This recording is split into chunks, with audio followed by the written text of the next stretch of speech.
টাঙ্গাইলের কোনো free fire প্লেয়ারকে যদি জিজ্ঞাসা করা হয় তোমাদের জেলাতে কি কোনো বিবেস প্লেয়ার আছে, তখন তারা গলা উঁচু করে গর্ব করে বলে আমাদের টাঙ্গাইলে একজন বিবেস প্লেয়ার আছে যাকে কিনা পুরো বাংলাদেশ চিনে, যে কিনা এই বাংলাদেশকে রিপ্রেজেন্ট করার জন্য নিজের নামটাই দিয়েছে বাংলাদেশ টপ 1। নাটোরের কোনো ফ্রি ফায়ার প্লেয়ারকে যদি জিজ্ঞাসা করা হয় তোমার জেলার বিবেস প্লেয়ার কে, তখন তারা গর্ব করে বলে বাংলাদেশের সেরা স্নাইপার কিং কুরুল গেমিং হচ্ছে আমাদের নাটোর জেলার। কুষ্টিয়ার কোনো ফ্রি ফায়ার প্লেয়ারকে যদি জিজ্ঞাসা করা হয় তোমার জেলার বিবেস প্লেয়ার কে, তখন তারা পাল্টা প্রশ্ন করে বলে কেন তুমি জানো না, the black diamond bang bang it's Kabya gang. It's Kabya শুধু কুষ্টিয়া জেলার না, পুরো বাংলাদেশের নাম করা বিবেস প্লেয়ার। গাইবান্ধার কোনো ফ্রি ফায়ার প্লেয়ারকে যদি জিজ্ঞাসা করা হয় তোমার জেলার বিবেস প্লেয়ার কে, তখন তারা বলে ওঠে এটা কি আবার বলা লাগে, বাংলাদেশের সবচেয়ে বেশি সাবস্ক্রাইবার ওয়ালা গেমিং ইউটিউবার হচ্ছে মিস্টার ট্রিপলার, যার ফেস রিভিল দেখার জন্য অপেক্ষা করে আছে কোটি কোটি মানুষ, যিনি কিনা শুধু আমাদের গাইবান্ধাতে না পুরো বাংলাদেশের নাম্বার 1 বিবেস ইউটিউবার। খুলনার কোনো ফ্রি ফায়ার প্লেয়ারকে যদি জিজ্ঞাসা করা হয় তোমার জেলার বিবেস প্লেয়ার কে,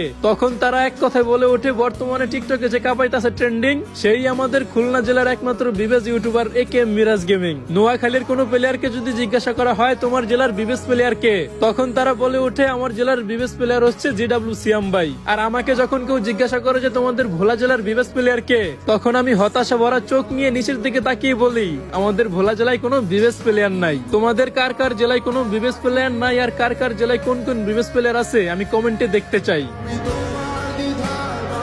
তোমরা যারা কম দামে খুব সহজেই ডায়মন্ড টপ আপ করতে চাও তারা এখনই প্লে স্টোরে গিয়ে সার্চ দাও বট টপ আপ।